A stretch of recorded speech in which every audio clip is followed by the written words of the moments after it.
हम अपने ही शहर में पहचान खो गए, हर तरफ बारूद के मचान हो गए। जहां लूटते हैं डोलियां कहार ही अपनी, वहां आदमी की शक्ल में शैतान हो गए। लेकिन कुछ ऐसे कवि भी आते थे कि जो सरकार पे कटाक्ष करें, जैसे नागार्जुन जैसे या कुछ नहीं। सरकार की कमी को कौन बताएगा? साहित्यकार तो बताएंगे, कवि बताएंगे। वो चाटुकार अगर बन गए तो कुछ नहीं है, फिर चाटुकारिता नहीं चलती इसमें। वो असली कवि वो ही होगा जो चाटुकारिता नहीं करेगा। आज के जो दौर में है, ये मंचों पे चुटकुलेबाजी रह गई है। आज में क्या फूड़ा हास्य होता है वहाँ पर, देखा आपने कुछ? बिल्कुल उस तरह स्वस्थ हास्य नहीं है, काका थ्रिसी की तरह स्वस्थ नहीं हो सकता। बिल्कुल वो आजकल इस तरह का चलता है जैसे फूड़ा हास्य हो। वो बात नहीं रही आजकल मंचों के ऊपर। चुटकुलेबाजी, द्वर्थी संवाद, पत्रकार नहीं बचे। तो आप भी मानते क्या ये बात सही है? नहीं, वो बोधी पत्रकारिता, आप समझ रहे हो सारी बातें। पत्रकारिता में स्पष्ट बात जो कहे वो सही पत्रकार होता है। चाटुकारिता नहीं हो तो आप जो पहले है, नेहरू जी को भी वो दिनकर जी सुना दिया करते थे। गरीबों के हवालों की बात कौन करे, खाना बदोश मवालों की बात कौन करे। अरे वो तो डूबे हैं रोशनी जलसों में, सदी पर कोड से उभरते सवालों की बात कौन करे। नमस्कार, आप सभी का स्वागत है हमारे पॉडकास्ट में। आज हम एक जयपुर की जानी मानी हस्ती से रूबरू होने जा रहे हैं, जिनका नाम है KL भ्रमर साहब, कन्हैयालाल भ्रमर साहब।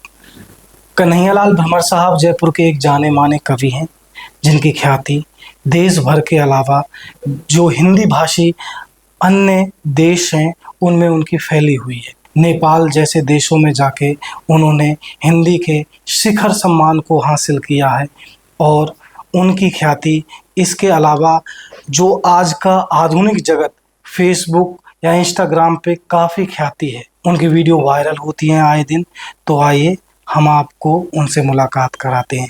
नमस्कार सर। नमस्ते सर। सबसे पहले हम पॉडकास्ट शुरू करने से पहले ही आपकी कुछ रचनाओं से रूबरू होना चाहेंगे।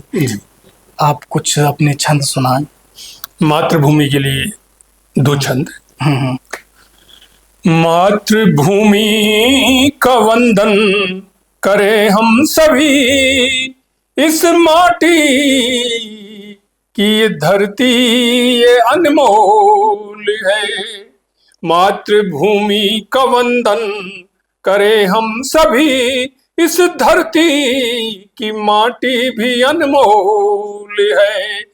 तन आसों बना प्रेम ही अकूं घना, प्राणों की तुला में करे तोल है।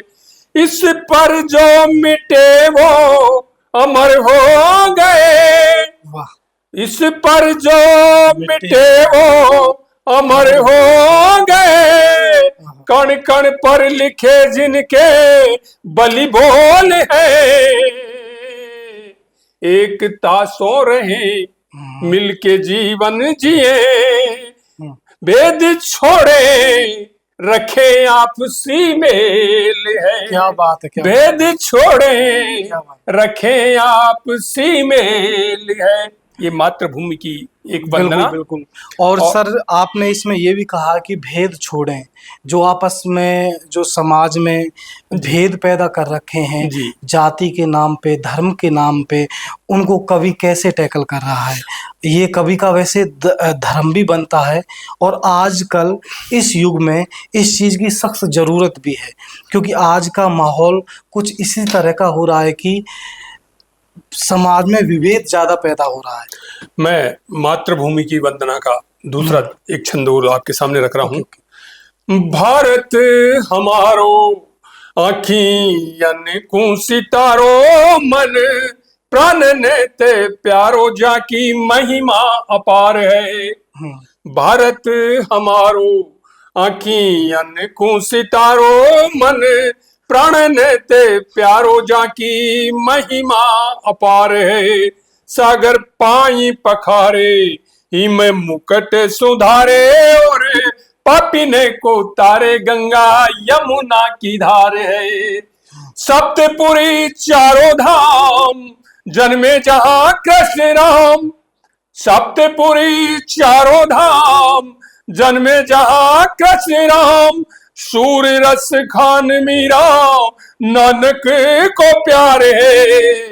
एकता अनेकता में इस देश की विशेषता है, एकता अनेकता में देश की विशेषता है, भारतीय एकता ही जीवन को सार है, अरे वाह। भारतीय एकता ही जीवन को सार है, भारतीय एकता ही जीवन को सार है। ऐसे ही मातृ शक्ति के लिए एक ये वंदन, फिर उसके बाद में अपना फॉर्मल ये मैं जीवन परिचय। बच्चे चारों वेद उपनिषद पुराण बचे, बच्चे चारों वेद उपनिषद पुराण बचे, ऋषि मुनि वाणी में ऋचाएं रची प्यारी है।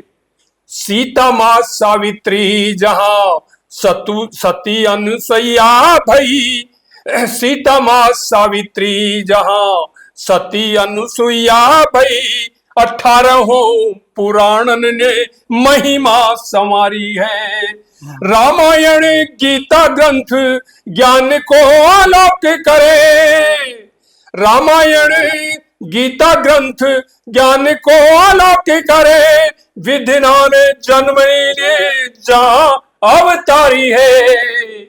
या पावन धरा को हम कहाँ लो बखान करें, या पावन धरा को हम कहाँ लो बखान करे, देवलोक सोनी की माँ भारती हमारी है, देवलोक सोनी की माँ भारती हमारी है, देवलोक सोनी की माँ भारती हमारी है। क्या बात है जी, बहुत ही शानदार छंद जी।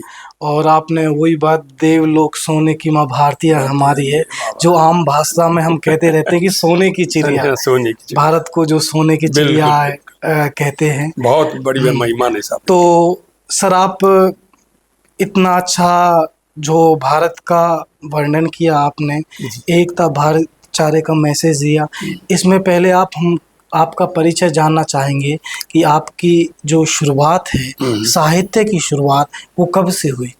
मैं यहाँ जयपुर जिले में ही एक पावटा गांव है, मेरा जन्मस्थली वही है, पावटा गांव। बचपन में वही स्कूली शिक्षा हुई। स्कूली शिक्षा के समय ही मेरे को संगीत, साहित्य, संगीत का और सांस्कृतिक कार्यक्रमों का बड़ा शौक था। रामलीलाओं में, नाटकों में मैं भाग लेता था और वहाँ अभिनय भी करता था। उसके बाद में वहाँ से निकल करके, वहाँ बचपन का शौक, फिर आगे मैं कॉलेज लाइफ में आ गया स्कूल से। उसके बाद में मैंने अजमेर से DAV यहाँ से कोटपुतली से BA किया मैंने।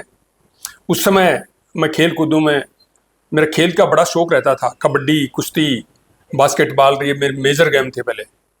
तो उसके बाद में मैं उनमें राजस्थान लेवल, इंडिया लेवल पे मेरी 2nd पोजीशन लगी थी कुश्ती में, और इंटर यूनिवर्सिटी खेला था मैं। उस समय एक ही यूनिवर्सिटी हुआ करती थी राजस्थान की, पूरे राजस्थान की, राजस्थान यूनिवर्सिटी थी। उसमें मैं कुश्ती उसका चैंपियन था। मैं उसमें मेरे को उसमें टीम का वो था, मेरा लाइट वेट में मैं लड़ा करता था, लाइट वेट का वजन में। और यहाँ पर यूनिवर्सिटी में तो 1st पोजीशन थी, पर इंटर यूनिवर्सिटी हुए थे वहाँ टूर्नामेंट, तो उसमें हम गए थे बेंगलोर। तब मेरी उस समय पूरे इंडिया में 2nd पोजीशन लगी थी कुश्ती में। और उसके कुश्ती, खेल कूद, फिर उस DAV कॉलेज से हमने वो किया, MA किया था मैंने, वहां भी खेल कूदों का चलता रहा। फिर एकदम वहां से हमारी नौकरी, जैसे निकले हम कॉलेज से, नौकरी लग गई। नौकरी ऐसे विभाग में लगी जिसको सूचना जनसंपर्क कहते हैं, जो लोगों से संपर्क करने का एक वो था। ये भगवान का एक आशीर्वाद है, ऐसा बढ़िया डिपार्टमेंट दिया जो अपनी जो गतिविधियां हैं या अपनी शौक हैं उनको वो करने के लिए। बिल्कुल। तो मेरा शौक भी यही था कि लोगों से संपर्क बढ़े, लोग जाने कि भाई ये कोई है। और उसके बाद में मेरे कोटा, इसमें जोधपुर में मेरी पोस्टिंग हुई थी, फर्स्ट पोस्टिंग जोधपुर में हुई थी। उसके बाद में मैं अलवर आया। अलवर में साहित्यिक पलाश प्रगतिशील लेखक संघ बना था।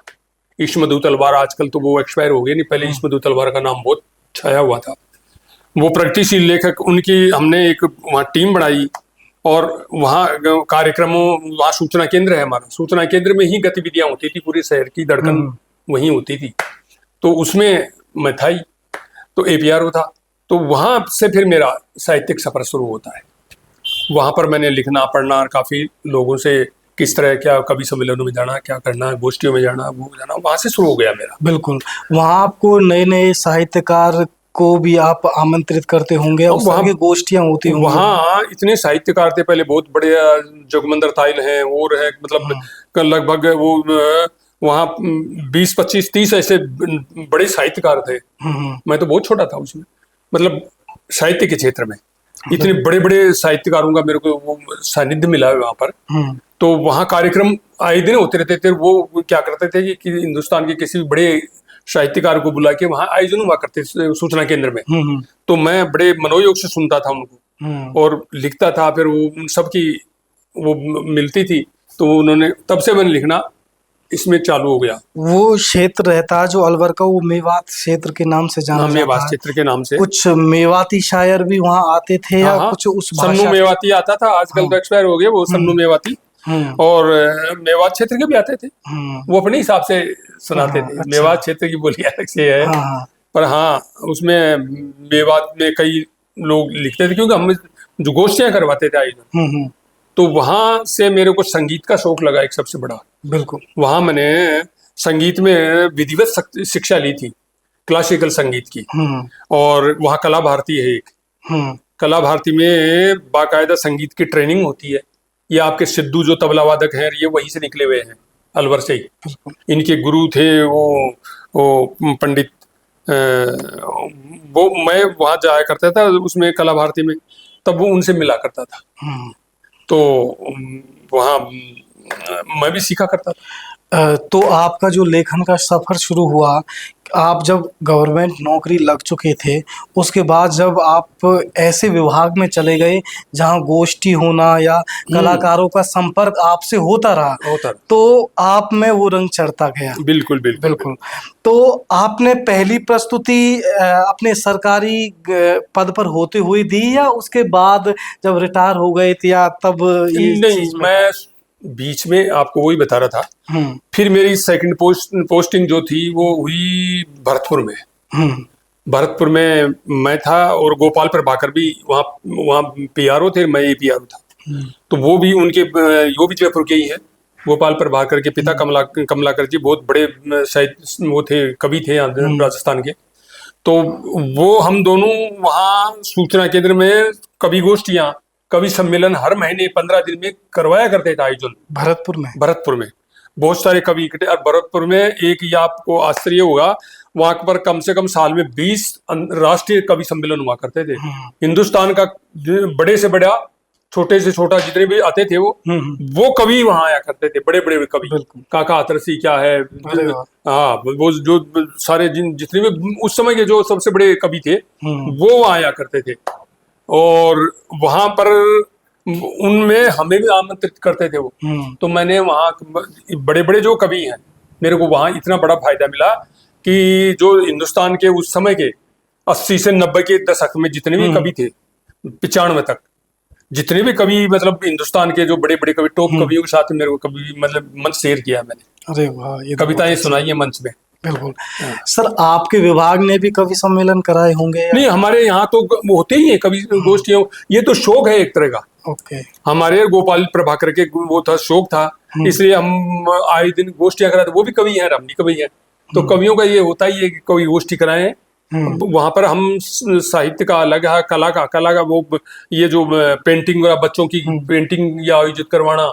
और संगीत के लिए हम, सारस्वत था एक वहाँ संगीतकार, वो अपनी टीम को लेकर आता था। तो हम साहित्य का संगीत, त्रिवेणी बहती थी हमारे वहाँ। अरे वहाँ धड़कन, यानी पूरे शहर में जानते थे कि यार कौन है या क्या है, देखो आप। तो सर, आपने बोला त्रिवेणी बहती थी, जो कवियों के जो जो देश के मुद्दे रहते हैं उनकी में क्या विचारधारा रहती है, मतलब जो कवियों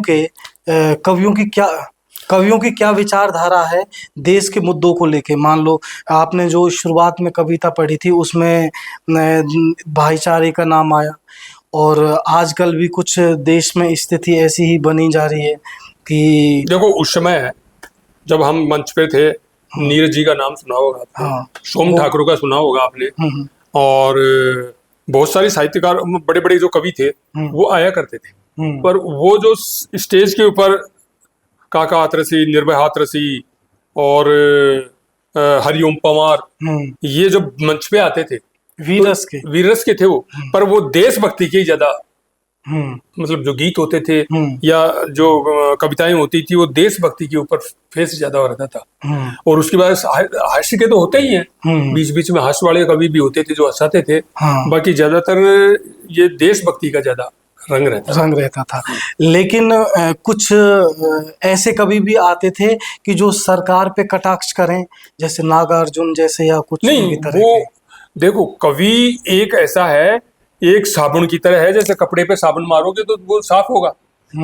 सरकार की कमी को कौन बताएगा? साहित्यकार ही तो बताएंगे, कवि बताएंगे या पत्रकार बताएंगे। पर पत्रकार जितना मतलब वैसे नहीं लिख सकता, क्योंकि वो तो उनका तो प्रबंधन का थोड़ा दबाव रहता है। बाकी कवि तो वो करेगा उसमें कि अगर सरकार की गलती है तो उस पर कविताएं होंगी। अच्छा। और होंगी तो सत्य के ऊपर होंगी, तो वहां तक पहुंचेगी आवाज, बिल्कुल, कि ये कमी है। वैसे नहीं कि किसी की खिल्ली उड़ाने के लिए नहीं होती है, पर जहाँ सरकार की कमी है, योजनाओं में कमी है या कहीं वो कहे तो उसको इंगित करेंगे, तभी तो सुधार होगा। आपके टाइम में कौन कौन से ऐसे कवि थे जो सरकार की नीतियों पर सवाल? हरिओम पवार जो वो करते थे, हरिओम पवार वीररस के थे, मगर हरिओम पवार सरकार की नीतियों को कटाक्ष करते थे जबरदस्त, पर वो सही होता था। और जहां वो होता था, इंदिरा गांधी के ऊपर उन्होंने बहुत बढ़िया कविता लिखी थी। अरे वाह। अब वो उन्होंने नहीं तो वो तो कांग्रेस के मतलब उस तरह से एंटी थे एक तरह से, पर उन्होंने इंदिरा गांधी को जब वो उस समय जब वो हुआ था, उस समय मैं भरतपुर में ही था, तो उन्होंने अपने मतलब उन्होंने एक बहुत बढ़िया इंदिरा गांधी के ऊपर उनके कामों को लेके, उनके लाइफ को लेके, या उनकी जो अच्छी क्वालिटी थी, बहुत जबरदस्त कविता, भाव करने वाली कविता लिखी। तो वो ये नहीं है कि कोई सरकार के वो पर जहां होगी वहां तो मान्यता बन जाए। जैसे अटल बिहारी वाजपेयी थे, वो भी एक कवि थे, सहृदय थे, सब मानते थे उनको। तो ऐसे ही कवि ऐसे ऐसे थे जो सरकार के एंटी भी हो तो क्या हो, पर वो योजनाएं में तो कभी अगर कहीं है तो वो लिखेगा। अगर साहित्यकार ये वो चाटुकार अगर बन गए तो कुछ नहीं है, फिर चाटुकारिता नहीं चलती इसमें। वो असली कवि वो ही होगा जो चाटुकारिता नहीं करेगा। अब आज के जमाने के कवियों को आप देखते हैं तो आपको कैसा लगता है कि प्रेम रस तो लिखा ही जा रहा है? देखो आज तो पहले भी लिखा जा रहा। आज के जो दौर में ये मंचों पे चुटकुलेबाजी रह गई है। हाँ। मंचों के ऊपर बता रहा हूँ, मंचों के ऊपर, गोष्ठियों में तो फिर भी थोड़ा बहुत, बाकी मंचों पे हास्य के लिए है। हास्य में क्या फूड हास्य होता है वहां पर, देखा आपने कुछ? बिल्कुल उस तरह स्वस्थ हास्य नहीं है, काका किसी की तरह स्वस्थ नहीं हो सकता। बिल्कुल वो आजकल इस तरह का चलता है जैसे फूड हास्य हो। वो बात नहीं रही आजकल मंचों के ऊपर, चुटकुलेबाजी, द्वर्थी संवाद, और वो इस तरह की वो करते हैं, तो वो मतलब स्तर गिर गया उनका। बिल्कुल। आपको क्या लगता है जो ये स्तर है ये सोशल मीडिया ने और गिरा दिया है, या लोगों को ऐसे लोगों का सपोर्ट करने को भी मिल रहा है, सपोर्ट कर रहे हैं जो ऐसी फुअड़ बातें कर रहे हैं, वो ये कह के इन बातों का सपोर्ट करेंगे तो समाज में है, समाज में गाली है, तो इन गालियों को कोई ऑनलाइन दे रहा है या किसी मंच से दे रहा, तो क्या दिक्कत है? नहीं, वो आपकी बात मानते हैं, वो तो एक दूसरा पहलू हो गया। वो तो ये इसमें सोशल मीडिया पे तो जो भी कुछ चाहे, मतलब बहुत, पर जो स्वस्थ, जो जिससे समाज को एक दिशा मिले, और ऐसे ऐसे कवि जो आज भी पुराने कवियों की जो आप निकाल के देख लो, आपको गूगल पे मिल जाएंगे। आप उनके गीत सुनो, उनकी कविताएं सुनो, जो समाज को एक मार्गदर्शन देने वाली कविताएं होती है। बिल्कुल। और वो ये इस तरह समाज सुधार की बात करते हैं या उस तरह की बात करते हैं। बाकी आज तो पता नहीं क्या क्या क्या लिखा जा रहा है, क्या क्या हो रहा है, वो तो खैर आज छोड़ो। आप बहुत उस तरह का निम्न स्तर पर आ रहा है। बहुत ही निम्न स्तर। पर अब इसको सुधारने की आवश्यकता है। साहित्यकार, पत्रकार यही तो सुधारेंगे, साहित्यकार, कलाकार ये नहीं सुधारेंगे तो फिर वो कौन आएगा बताओ। बिल्कुल। या आप भी मानते, जैसे पत्रकारों पर आजकल सवाल बहुत ज्यादा उठते हैं, ये आजकल या तो वो किसी के पक्ष में होते हैं या किसी के विपक्ष में होते हैं, तो वो एक तरह से वो पत्रकार नहीं बचे। तो आप भी मानते क्या ये बात सही है? नहीं, वो गोदी पत्रकारिता, आप समझ रहे हो सारी बातें। तो उसमें मैं ये चाटुकारिता, पहले यही तो कहा था मैंने, क्या कहा था, स्पष्ट बात करने वाली बात है। पत्रकारिता में स्पष्ट बात जो कहे वो सही पत्रकार होता है। पर वो आजकल उठसा गया है, नहीं, आर्थिक आ गया ना, आर्थिक आ गया। हाँ। आज आजादी वाली थोड़ी है वो पत्रकारिता। आजादी में जो कलम चलती थी और जिसमें हमें आजादी मिली, वो माहौल थोड़ी है। बिल्कुल, पत्रकारिता में आर्थिक आ गया, आर्थिक हो गया। हाँ, तो इसमें ऐसा नहीं कि गोदी पत्रकार ही होते हैं, या ऐसा रहते हैं कि कुछ पत्रकार जो कांग्रेस की तरफ से की झुकाव होता है या दूसरी विचारधारा का, सीधा नाम ले तो कोई दिक्कत नहीं है, तो उन्हीं की बातें करते हैं। तो ऐसा कोई आज नहीं, मैं ये कह रहा हूँ पत्रकारों में यही तो बात होगी, चाटुकारिता होगी। चाटुकारिता नहीं हो तो आप जो पहले है, नेहरू जी को भी वो दिनकर जी सुना दिया करते थे। हाँ। उसमें सदन में सुना दिया करके, वो भी सांसद थे, तो उनकी कमियों के ऊपर सुनाते थे, पर कमियों पर पंक्तियां सुना दिया करते थे। बिल्कुल। तो वो सुनते थे, वो सुनते थे, नाराज नहीं होते थे, जानते थे कि ये जो कह रहा है वो सही कह रहा है, ये बिल्कुल साहित्यकार है। तो इस तरह की बातें जो होती है वो सरकार भी मानती है कि भाई ये, पर ये नहीं है कि सरकार का हम चाटुकारिता करते हुए उनकी बड़ाई, सब चीजों में बड़ाई करें, चाहे वो गलती करे तो भी बड़ाई करे, ये थोड़ी होता है। बिल्कुल नहीं। तो ये साहित्यकार ही उजागर करेगा उसको। तो आपने जो देश पे लिखते हैं, प्रेम पे लिखा, और इनके विचार भी मैंने आपके जाने की किस तरह के हैं। एक और पक्ष रहता है जो काफ़ी प्रचलित रहता है, और कविताएं, गज़ल उससे छूती ज़रूर है। प्रेम के बारे में आपने क्या लिखा है और कब, किस तरह से लिखा है? प्रेम के बारे में सुनाऊं या देशभक्ति, आप जैसा कहें वैसे सुनाएं। मैं, आप मुझे पहले प्रेम के बारे में बताएं कि आप किस तरह का प्रेम के बारे में सोच के उनको लिखना पसंद करते हैं। प्रेम के कई रूप हैं। हाँ, प्रेम के काफी रूप हैं, और प्रेम में लिखना भी एक अपने आप में बहुत वो है। और सात्विक प्रेम में और हाँ, देश प्रेम में, तो उसमें जैसे मैं आपको श्रृंगार का गीत सुना देता हूं। वैसे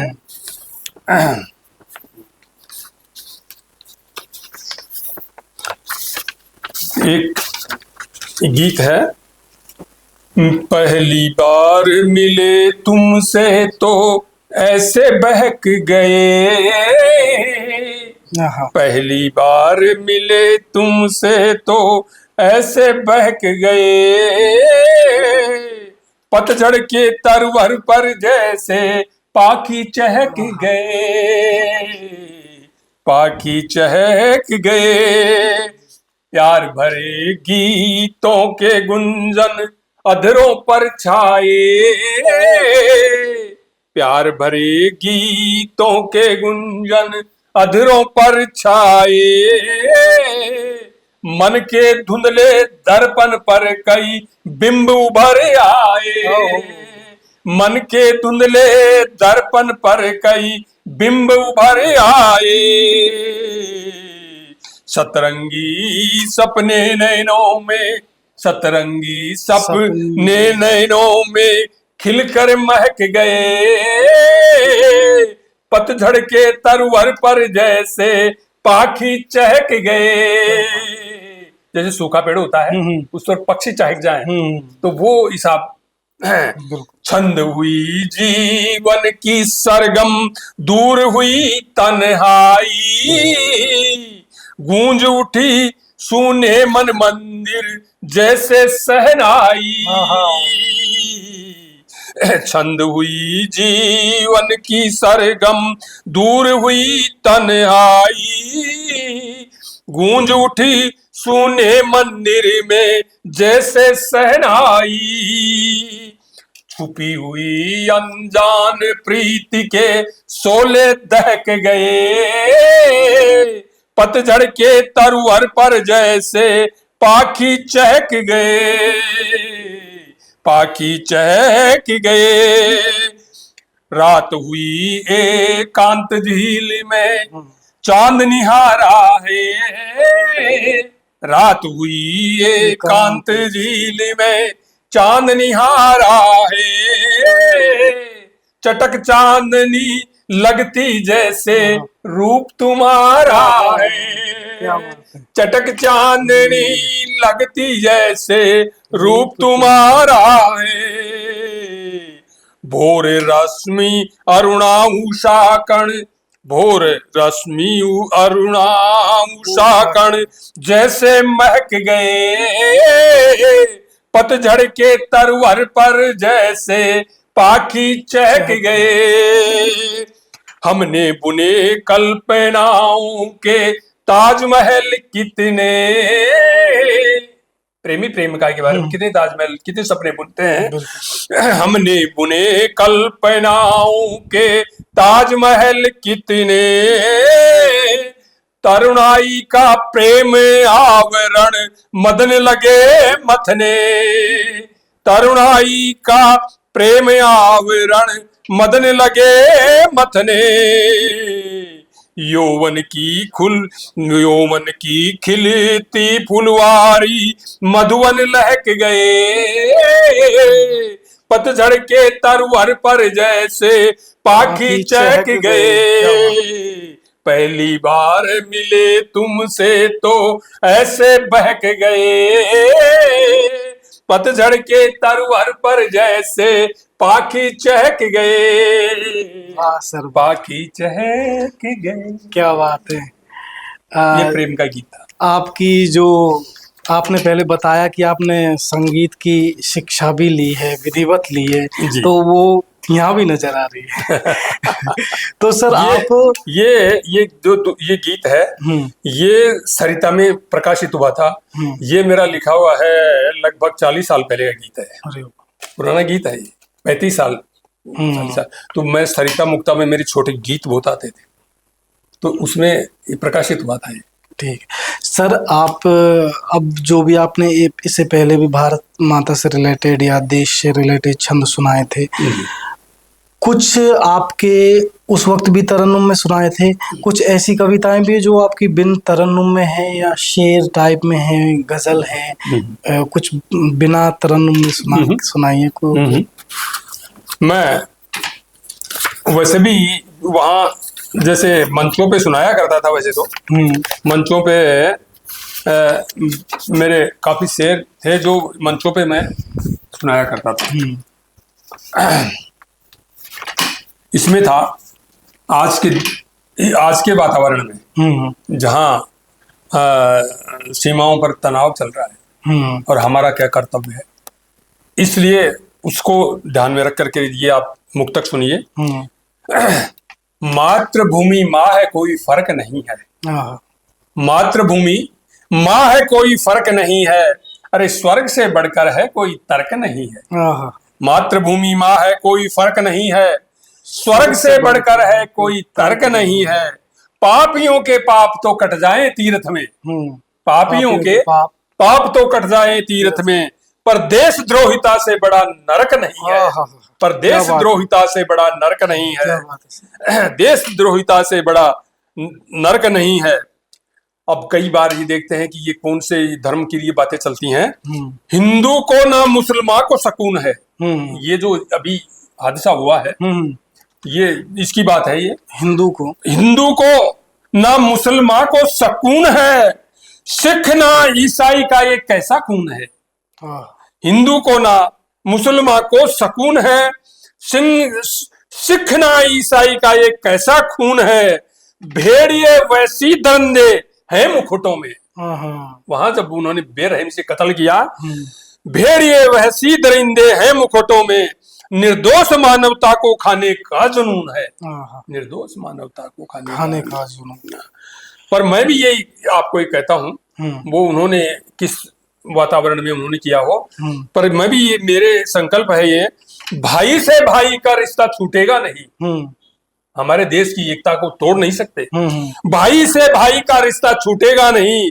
एकता तटबंध कभी फूटेगा नहीं। एकता एकता तट फिरकों से फूटेगा नहीं। ए देश के गद्दारों तुम निश्चय जान लो, कुर्बानियों का देश है कभी टूटेगा नहीं। कुर्बानियों का देश है कभी टूटेगा नहीं। बिल्कुल सर, कुर्बानियों का देश है कभी टूटेगा नहीं। सर सच में ऐसा अनुमान लगाया जा रहा है, इंटेलिजेंस एजेंसी भी कह रही है या जो बुद्धिजीवी हैं, इस हमले के पीछे एक जो पहलगाम का हमला है इसके पीछे हो सकता है कि ये हमला करवा के देश में ही फूट डालने की कोशिश की जा रही हो या हिंदू मुस्लिम को लड़ाने की कोशिश की जा रही हो। तो आप इससे कितने सहमत हैं? देखो, हम अपने ही शहर में पहचान खो गए। आप सुनिए सर, इसमें आएगा सारा निचोड़ आ गया इसमें। हम अपने ही शहर में पहचान खो गए, हर तरफ बारूद के मचान हो गए। हर तरफ बारूद के मचान हो गए। जहां लूटते हैं डोलियां कहार ही अपनी, जहां लूटते हैं डोलियां कहार ही अपनी, वहां आदमी की शक्ल में शैतान हो गए। आदमी की शक्ल में शैतान हो गए। पर एक बात ये और है, प्यार की नदियां जहां पर काट देती हूँ जमी, प्यार की नदियां जहां पर काट देती हूँ जमी, आंखों में तो आग रहती और कोरों पर नमी। ये उनके लिए है जो जलनशील वाले व्यक्ति होते हैं, खुद के मित्र भी होते हैं या खास वो भी होते हैं। प्यार की नदियां जहां पर काट देती हैं जमी, आंखों में तो आग रहती और कोरों पर नमी। अंदर की परतों से ईर्ष्या झांकती हो रेत से, वहां आदमी की शक्ल में भी मिल ना पाते आदमी, वहां आदमी की शक्ल में भी मिल ना पाते आदमी। तो सर आपने, मैं तो ये क्वेश्चन आपसे डायरेक्ट करने वाला था, तो आपने जो गद्दार कहार हैं उनके बारे में यहीं से सारा इशारा कर पर दिया। ये भी है सरकार को, जिस तरह आपने वो कही थी ना वो बात, गरीबों के हवालों की बात कौन करे, गरीबों के हवालों की बात कौन करे, खाना बदोश मवालों की बात कौन करे। गरीब जो होते हैं, गरीबों के हवालों की बात कौन करे, खाना बदोश मवालों की बात कौन करे। अरे वो तो डूबे हैं रोशनी जलसों में, वो तो डूबे हैं रोशनी जलसों में, सदी पर कोड से उभरते सवालों की बात कौन करे। जो सवाल है हमारे, गरीबी है, रोटी है, भूख है या रोजगार है, जो सरकार सदी पर कोड से उभरते सवालों की बात कौन करे, इन सवालों की बात कौन करे। सवालों की बात बिल्कुल सर, आपने सरकार से भी क्वेश्चन कर लिया और जो भी इस हालात के क्वेश्चन थे उनके आपने एक छंद से, एक उससे अपने कविता से ही रिप्लाई किया है। मैं एक और चीज पूछना चाहूंगा, क्या आप जो भी वहाँ के पहलगाम में जो भी शहीद हुए हैं, उनकी जो कुर्बानी हुई है, उनके घर वालों से संबंधित या उनकी जो मार्मिक विधवाएं हैं उनसे संबंधित कुछ छंद वगैरह हो आपके पास, या ऐसी मार्मिक स्थिति के लिए जो अभी के इंगित कर सके, उनके जीवन के ऊपर और उनके विरह वेदना पर, उनको जो दर्द मिला है उनके ऊपर मैंने एक छोटी सी कविता लिखी है। उजड़ गई जीवन की बगिया अंतर्घाव लगाए हैं, उजड़ गई जीवन की बगिया अंतर्घाव लगाए हैं, भाग्य हमारे डस गए विस्मय दंश चुभाए हैं, भाग्य हमारे डस गए विस्मय दंश चुभाए हैं, पीड़ा के पैबंद जुड़ गए हाथ विधाता रूठे हैं, भगवान ही रूठ गए। पीड़ा के पैबंद जुड़ गए हाय विधाता रूठे हैं, लिवल गई आशा की दुनिया प्रीतम साए छूटे हैं। जिनकी 7 दिन की शादियां हैं, 7 दिन जिनकी शादी हुई है उनके साथ छूट गया, बिल्कुल उसके ऊपर है ये, जिनको वेदना का गीत है। तो सर अब अंत में आप जो भी इस समाज में ऐसी विकृतियां हैं फैली हुई हैं उनको काउंटर करते हुए कोई ऐसा देशभक्ति गीत सुनाएं जो हर युवा अपना कर्म समझे, अपने दायित्व को समझे और वो देश के प्रेम के लिए और देश एकता के लिए अग्रसर हो। मैं देशभक्ति का गीत आपके सामने प्रस्तुत कर रहा हूँ कि हमारे देश क्या था, क्या पहले, क्या अतीत में क्या रहा है ये देश। कोटि कोटि कंठों से गूंजे जिसके गौरव गान, कोटि कोटि कंठों से गूंजे जिसके गौरव गान, हमारा भारत देश महान। कोटि कोटि कंठों से गूंजे जिसके गौरव गान, हमारा भारत देश महान। मस्तक मुकुट हिमालय साजे सागर चरण पखारे, मस्तक मुकुट हिमालय साजे सागर चरण पखारे। गंगा यमुना मात सरस्वती तन मन पाप निवारे। गंगा यमुना सरस्वती में देखा नहीं, पूरा आधा हिंदुस्तान पहुंच गया था अभी जो कुंभ हुआ था, महाकुंभ। हाँ, मस्तक मुकुट हिमालय साजे सागर चरण पखारे। गंगा यमुना मात सरस्वती तन मन पाप निवारे। राम कृष्ण अवतारिया में, राम कृष्ण अवतारिया में जन्मे श्री भगवान, हमारा भारत देश महान। कोटि कोटि कंठों से गूंजे जिसके गौरव गान, हमारा भारत देश महान। ये है वीरा की खान हमारो भारत देश महान, हमारो भारत देश महान। जहाँ एकता भाव लिए मंदिर मस्जिद गुरुद्वारे, जहाँ एकता भाव लिए मंदिर मस्जिद गुरुद्वारे।